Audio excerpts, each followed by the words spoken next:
so they're still adjusting on his car just a little.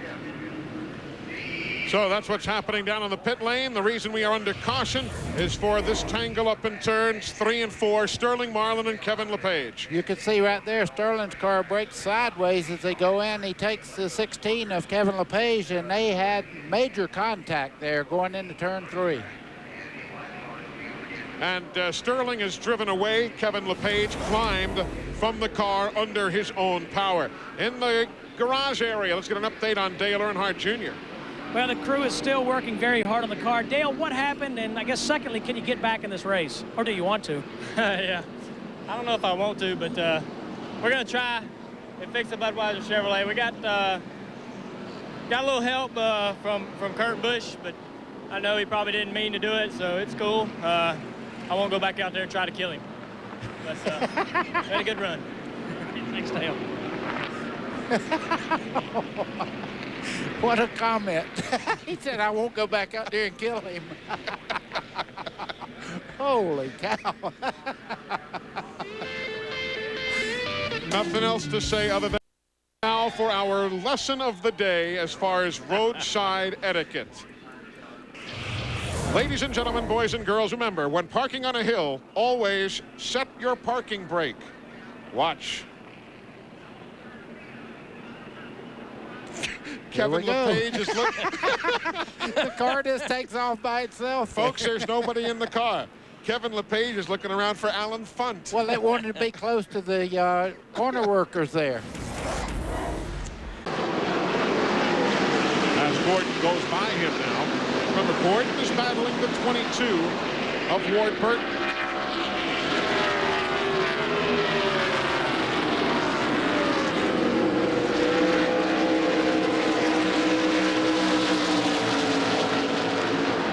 Further back, that is 18th place. 15.7 and 16 seconds. Big fire in the pits. Big fire in the pits. Big fire in the pits. Steve Burns is there. Well, guys, we were in Rusty Wallace's pits, and we looked at as Matt Kenseth was pitting. Can't see if any crewmen have been hurt. Now a lot of other teams rushing in, trying to move gas cans out of the way. Lots of smoke now as they're trying to get the fire out, but a big fire in Matt Kenseth's pit. A fire brings out caution. Caution at lap 321 in the Matt Kenseth and Kurt Busch pit areas there. The leader is the 99. Fire. The pit road is closed, as you can imagine. And caution for the 8th time. A scary fire, and it was a big one as pit road fires go. Eli, and one of the reasons the caution's out, look at all the smoke down in turn 1 there. Visibility is almost gone. They are calling for ambulances, and you'll see them pirouetting into picture here in a moment. They're also bringing some additional fire safety crews down to the scene. Steve? Yeah, Rick Mashinsky is the gas man on the 17 car, and they are putting ice around his neck. The emergency workers are here.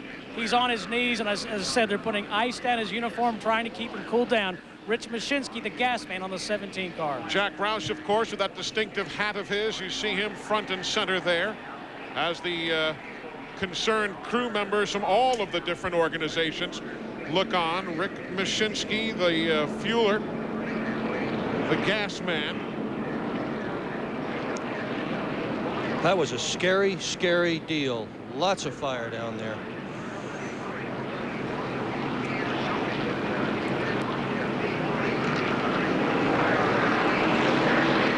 I don't know if we have the actual beginning of the fire, but there you see it is already underway.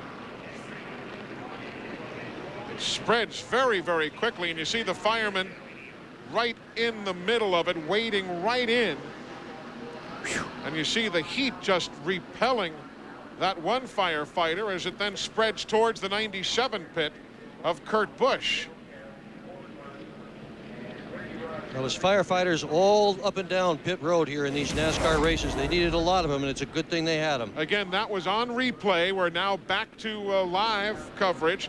Rick Mashinsky, the fueler there, and look at some of those tires and everything else that has just been distorted, melted in some instances. See Jack Roush talking with the NASCAR officials. And maybe, I'm sure, once everything calms down, we'll find out exactly how the fire started. We are back here at Rockingham. Pit Road has not yet opened. There is extensive cleanup from all of the fire extinguisher material and all that you see being swept away. The Lowe's pit for Mike Skinner just adjacent. Again, on tape, here's what happened. You can see crew members scurrying. See Larry McReynolds there on top of the war wagon from the Lowe's team looking on to try and get a view through there. Robbie Reiser is down there with Steve, I believe, fellas. Yeah, they're talking it over right now, Eli. Robbie Reiser talking to a guy in the 90s, one of the crewmen of the 97 team. Robbie, scary incident. Tell us what happened. Just car lighted the can up on fire, I guess. You know, everything happened so fast. You feel in the car, and next minute knew we had fire all over the place, and we got a couple guys hurt here. So that's more of our concern right now is the guys that are hurt than what we're doing here. We saw the gas man, Rich Machinsky, being taken away. Anybody else injured? From what I know, I just got 2 guys that are injured. That's all I really know right now. I'm just trying to get this mess organized here, I guess. Robbie, know how serious the injuries are? Did you talk to the guys hurt? I just know they're burned. I don't really know. Okay, thank you, Robbie. Let's go to Ralph. Well, I'm with Larry McReynolds, who's the crew chief of Mike Skinner, pitted right next door. Larry, what did you see happen? Well, I knew when they dropped the jack on the left side, I saw some fire come out from underneath Matt's car. And you saw him leave, and you saw the trail, which sometimes that happens, and I thought maybe it was done, but then I looked over and just seen like an inferno over there, and it's probably the biggest fear of the pits is a fire, and just certainly hope everybody's okay. And in the dilemma we had, on our last stop, we elected not to put fuel in ours to make some major adjustments because, again, there's no way you can go 90 laps here on a full run because of the tires. So we was within about 3 or 4 laps of having a pit because of being low on fuel. So thank the good Lord, everything's okay. We just hope everybody with the 17 car is okay. Is everybody okay on your team? Yeah, a little covered in powder, but we're okay. Well, that was going to be my next question. I see everything's covered in flame retardant stuff. Will that affect your tires that you have sitting back here that are covered in dust now? No, I don't think so. You know, again, this pavement will wear the dust off pretty fast, too. We're going to pit. He's got to get it off his tires, though, Eli. Indeed, and Pit Road is going to open now. There's the gas can that was involved in that. You know, you got to think.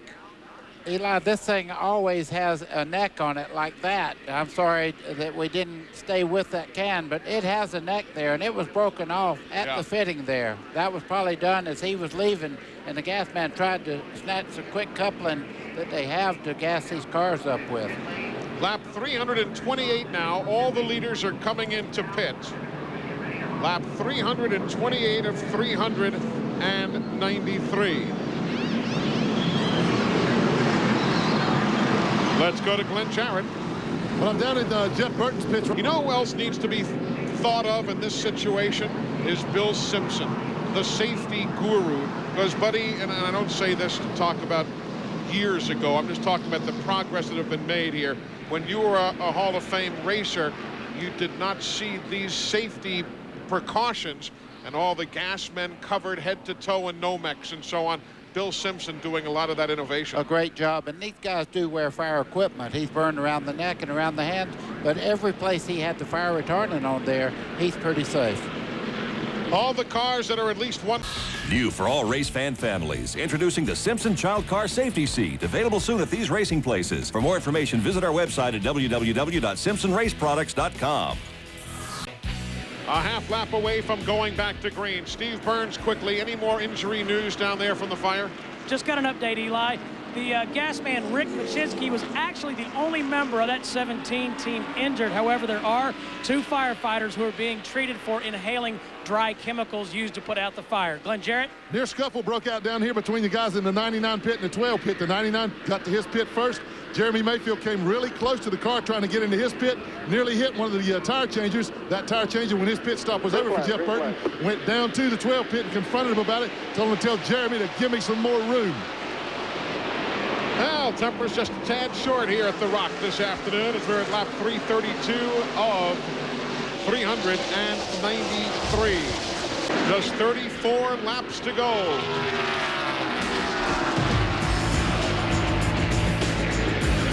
Firefighters on pit road.